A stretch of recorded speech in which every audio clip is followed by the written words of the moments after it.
ध्यान दें, प्रकाशित वाक्य 5:1। अब इसे सुने। और जो सिंहासन पर बैठा था, मैंने उसके दाहिने हाथ में एक पुस्तक देखी, जो कि भीतर से लिखी हुई थी, लेख अंदर की ओर और बाहर से लिखी थी, और वो 7 मोहर लगाकर बंद की गई थी। अब लेख पुस्तक के अंदर की ओर है, परंतु पीछे की ओर 7 मोहरें हैं। उसके बाहर पीछे की ओर ये पुस्तक में नहीं लिखा है।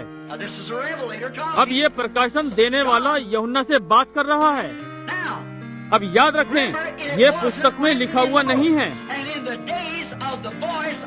और 7वें दूत के शब्द देने के दिनों में सारे भेद जो अंदर की ओर लिखे हैं खुल जाने चाहिए।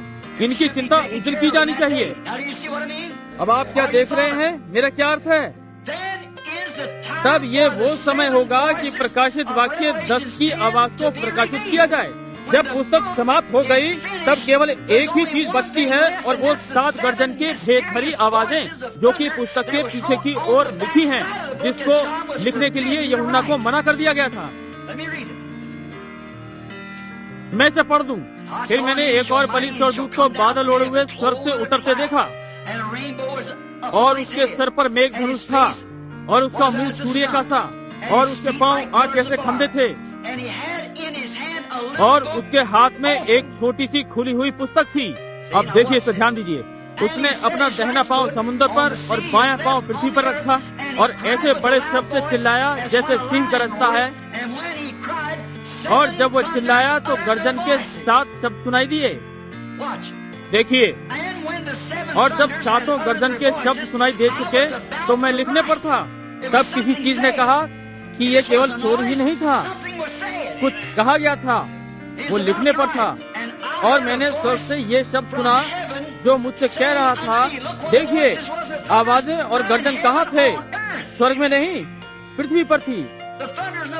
गर्जनें स्वर्ग से कभी नहीं हुई, वे पृथ्वी पर से हुई। और मैं लिखने पर था, और मैंने स्वर्ग से ये शब्द सुना कि उन पर मोहर बंद कर दे, कैपिटल SEAL। जो बातें गर्जन के उन 7 शब्दों से सुनी, उन्हें गुप्त रख, उन्हें मत लिख।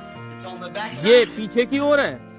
जब ये पुस्तक पूरी हो गई, उसने ये नहीं कहा सामने की ओर, उसने कहा पीछे की ओर। जब सब होकर पूरा हो गया, तब ये 7 गर्जनों के शब्द ही केवल एक ऐसी चीज है जो पुस्तक पर है, जो कि प्रकाशित नहीं हुए। यहाँ तक कि ये पुस्तक में लिखे ही नहीं गए। ओह,